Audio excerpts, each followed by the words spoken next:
Alors, on va continuer la suite. Ici, l'idée, c'est de lier la notion graphique à la notion de factorisation et donc de racine. Alors là, de nouveau, je vais devoir effacer parce que j'ai étiré pour que vous puissiez voir correctement. Alors, on vous dit ceci, vous avez une fonction moins 2x carré plus 3x plus 2, elle est représentée par la parabole ci-dessous. Voilà la parabole. Détermine graphiquement les zéros. Les zéros, ce sont vos racines. C'est-à-dire l'intersection entre l'axe des x, donc à chaque fois je vous disais il y a deux solutions, et puis on avait les deux solutions, donc x et x'. Et bien ici c'est l'intersection entre la parabole et l'axe des x. Donc, déterminer graphiquement les racines, sachant que la distance entre 0 et 1 c'est ceci. Vous avez une première racine en x est égale à 2, où ça s'écrit aussi 2 0, et une deuxième racine en moins 0,5. Et donc ça peut s'écrire moins 0,5 et 0. Déduisant le signe du discriminant, à partir du moment où vous avez deux solutions, c'est que votre discriminant est plus grand que 0. À l'aide des zéros que vous avez trouvés ici, factorise l'expression algébrique de la fonction. Donc ça, on est bien d'accord que ce sont les valeurs qui annulent. Donc je dois prendre l'opposé, x moins 2 fois x plus 0,5. Et vous n'oubliez pas le coefficient en x carré, c'est moins 2. Alors, une fois que vous avez trouvé la forme factorisée à partir de la parabole, on peut vérifier qu'en effectuant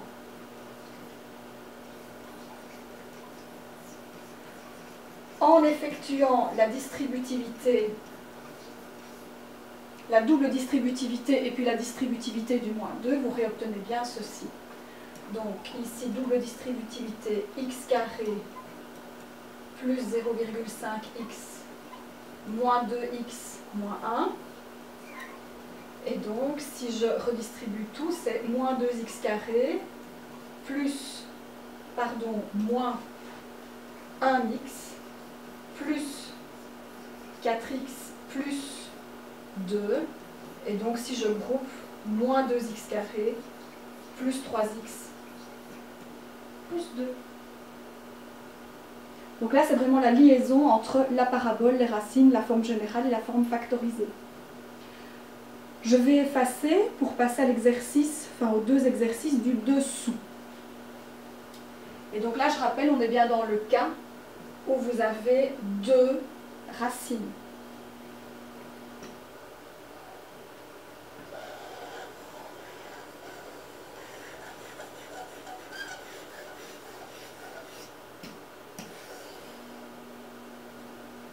Un petit peu plus petit.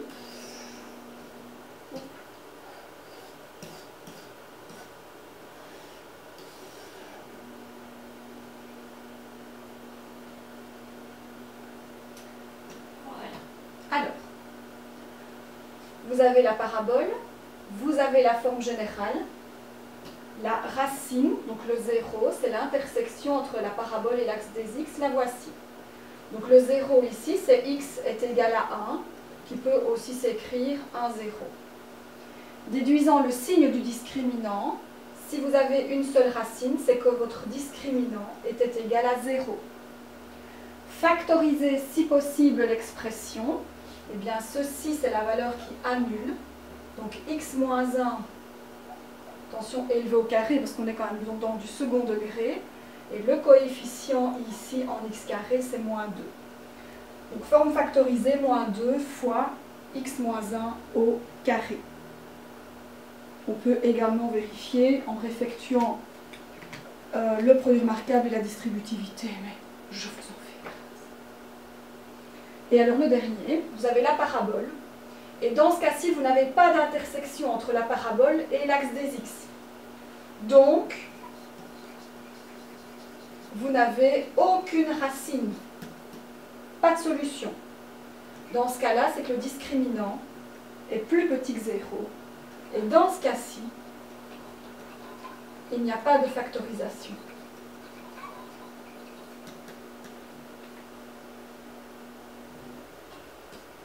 Alors, cet exercice-ci, je vous en ferai grâce. C'est pas trop ça qui m'intéresse dans ce chapitre-ci.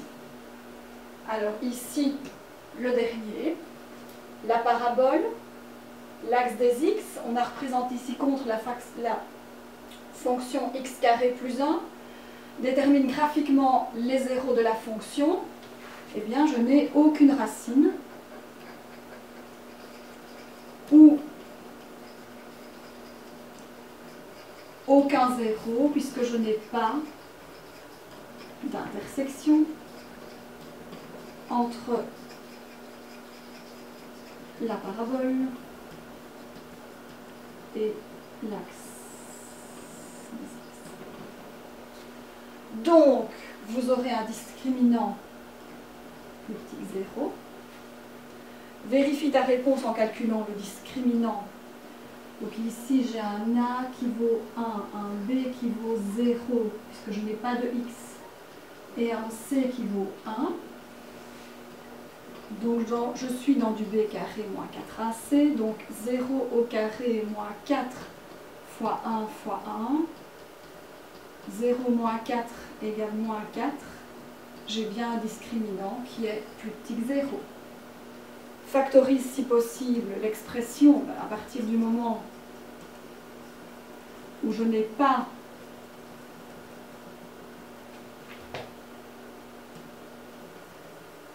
où j'ai un delta qui est plus petit que 0, donc où je n'ai pas de racine, mais je ne sais pas factoriser. Justifie pourquoi une somme de 2 carrés ne sera jamais factorisable. Alors ça, je ne sais plus au juste comment je l'avais mis. Il y a plusieurs manières. Soit la première, on sait que quand on a des binômes conjugués sous la forme a carré moins b carré, ça se factorise en a plus b fois a moins b. Ok, il y a un moins. Ça, c'est une première manière de justifier. Donc, pas de possibilité de factoriser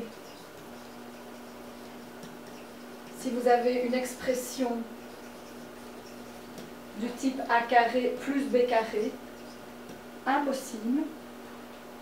Ou alors on se dit, tiens, j'ai l'équation x plus 1 est égal à 0, x carré plus 1 égale à 0. Donc x carré est égal à moins 1. Si je veux le x tout seul, je dois faire la racine carrée de moins 1. Vous ne trouverez jamais un nombre qui multiplié par moins 1, un nombre qui multiplié par lui-même va vous donner moins 1. Parce que soit vous prenez 1 et 1 fois 1, ça donne 1, ou soit vous vous dites, je vais chercher vers les négatifs. Mais moins 1 fois moins 1, ça fait 1 aussi. Et donc ceci ici, c'est impossible. Voilà. Ça clôture la théorie sur la factorisation, la liaison graphique, équation générale et forme factorisée. Donc cette semaine, en fait, je vous demande juste d'intégrer cette théorie. Vous n'aurez pas d'exercice à faire, vous n'aurez pas d'évaluation, mais par contre, la semaine prochaine, vous aurez quand même un peu plus de travail. Donc je compte sur vous pour mettre le coup cette semaine et ne pas vous retrouver devant le mur la semaine prochaine avec trop de choses à faire. Voilà, je vous souhaite une bonne semaine et à très bientôt.